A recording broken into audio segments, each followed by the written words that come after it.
pessoal, tudo bem com vocês? Hoje vamos discutir um pouco sobre o conceito de mediação e linguagem e a importância desses conceitos dentro do universo da sociologia. Para a sociologia, a questão da mediação é muito importante. Até quando falamos de mediação, é interessante perguntarmos o que é. Mediação trata-se de todos os meios, os elementos necessários para possibilitar a nossa interação social.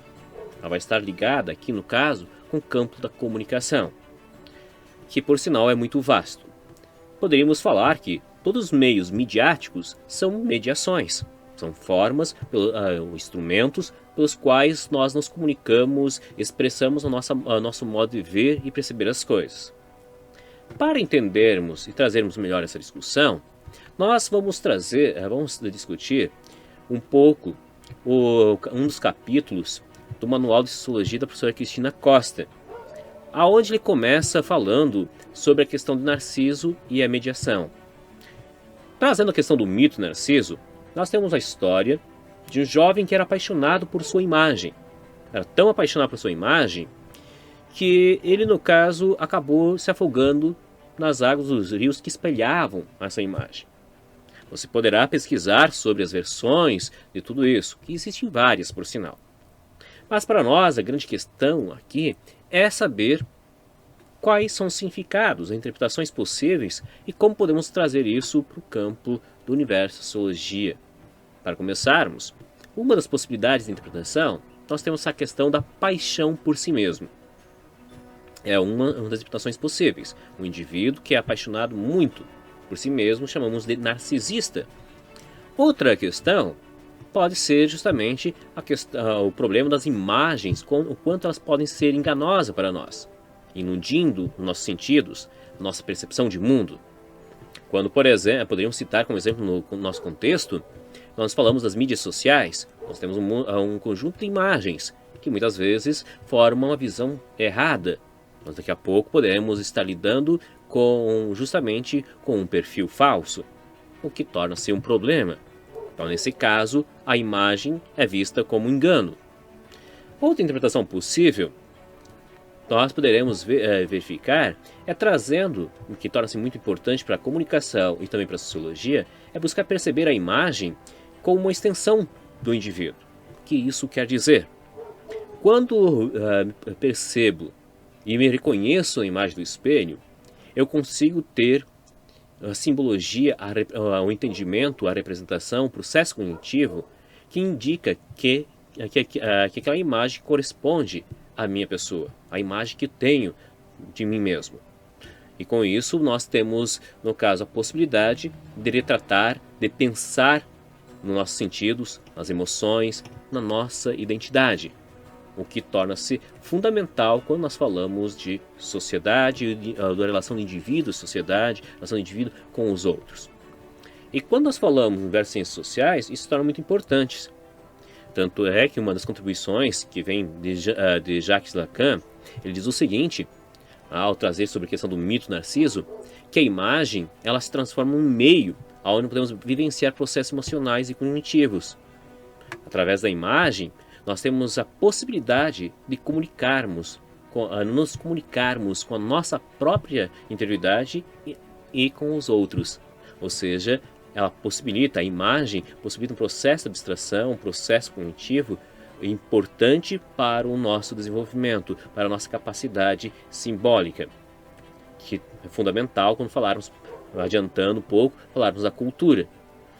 Agora, quando nós falamos justamente disso, a questão é como que Lacan chegou a essa conclusão. Resumindo muito, é claro, você poderá pesquisar sobre esse autor, que é um autor muito importante. Ele chegou a essa conclusão trazendo uma referência ao seu filho. Observando seu filho quando ele tinha 6 meses de idade, ele percebeu que o filho, na frente do espelho, ele conseguiu se reconhecer.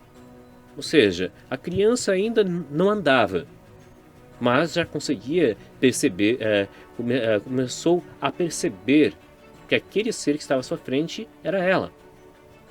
Então, ou seja, isso trata-se de um processo cognitivo muito importante, fundamental, para a natureza simbólica, pois nós, como seres humanos, somos seres simbólicos, somos seres abstratos. Nós construímos uma linguagem que é totalmente abstrata. Nós comunicamos com elementos abstratos, bastante complexos, por sinal. Mas, no entanto, não nascemos sabendo disso. Nós não nascemos sabendo sobre fonemas, sobre grafias. Nós não nascemos nos comunicando. Nossa comunicação é o choro. Só isso. E nós aprendemos isso com a família, com a sociedade. Mas, para que isso aconteça, é importante que tenhamos justamente esse potencial, essa habilidade de aprender a observar, a abstrair características, a identificarmos. E esse processo de identificação, de significação, ele começa com a imagem à frente do espelho.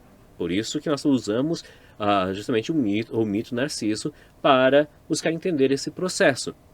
E quando nós falamos da cultura, nós temos na cultura um conjunto enorme de signos que são criados na vida cotidiana, tanto do indivíduo quanto do grupo social que que vivencia, indo do lado do tempo, do lado do espaço, criando formas linguísticas diferentes, significações diferentes, demonstrando justamente a grande capacidade da natureza humana em relação à percepção e cognição.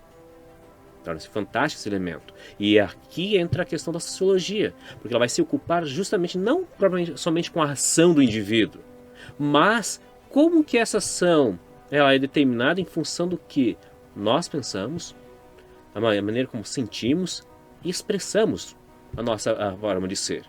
Ou seja, no processo de interação social, nossa relação com os outros. Nossa ação não é meramente instintiva, mas ela é orientada por um mundo simbólico, um mundo significativo, construído por signos que perpassam pela cultura. Então, nesse sentido, torna-se fundamental para o estudo da sociedade. E essa questão, justamente nós falamos, a questão do contato, das mediações, tem alguns autores, como por exemplo Leopoldo von Weisen, devido aqui no caso um autor alemão, e Henk Becker, eles classificam as relações humanas de acordo com a forma do contato. Para eles, existem duas formas de contato. O primário, que se dá basicamente pelos sentidos humanos, pela proximidade física, trata-se da comunicação face a face, comunicação verbal, por exemplo. Trata-se o quê? De contatos primários. Agora existem os contatos secundários. No caso, esses são mediados por meios de comunicação, pelas tecnologias da comunicação, pela internet, pelo WhatsApp, por exemplo. São formas secundárias. Se nós observarmos, nós estamos aqui vivenciando uma pandemia. Nós, no passado, tínhamos o quê? Apenas a possibilidade de contatos primários. Com a pandemia, nós conseguimos estabelecer uma forma de comunicação por elementos através da internet. Ou seja, nós ampliamos justamente as formas secundárias de contato. Nós aperfeiçoamos os nossos meios, as formas de mediações. E à medida que ampliamos isso, nós criamos um mundo muito mais complexo. O mundo humano é muito mais complexo e também modificamos com isso a cultura. Porque a cultura é constituída por signos, significados, representações. O que são os valores? Representações. Os meios que utilizamos para isso acabam interferindo no nosso modo de ser, de agir, interagir com o nosso semelhante, que é bastante interessante observarmos. E esse papel que a própria linguagem, que constitui vários signos, significados, desempenha, ela tem tanta força, debate ao longo da história da humanidade, que até próprios textos bíblicos traz isso. Um exemplo disso nós encontramos na Torre de Babel. Conta-se que o ser humano queria atingir os céus, construindo uma grande torre, que no início o ser humano teria justamente apenas uma linguagem, e através dessa construção da torre, ele poderia.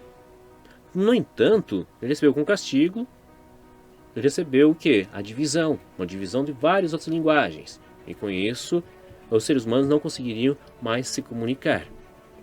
Independente aqui da discussão, o que nós queremos trazer para o nosso debate é justamente a importância da linguagem para o universo humano, para o conhecimento humano, para as formas culturais, para a aproximação dos povos, que vai ser possível e que vai mudar muito com o processo também de globalização. O processo de globalização vem promovendo uma aproximação entre os povos, estabelecendo algumas formas de linguagem comuns a todos. Por exemplo, usar o inglês. Ou seja, eu vou trazer muitos povos vão estar estudando inglês, pessoas vão estudar para conseguir sobreviver profissionalmente. Porque você sabendo um segundo idioma, você tem essa possibilidade, maiores oportunidades decorrente disso. Por isso da importância de você estudar uma outra língua.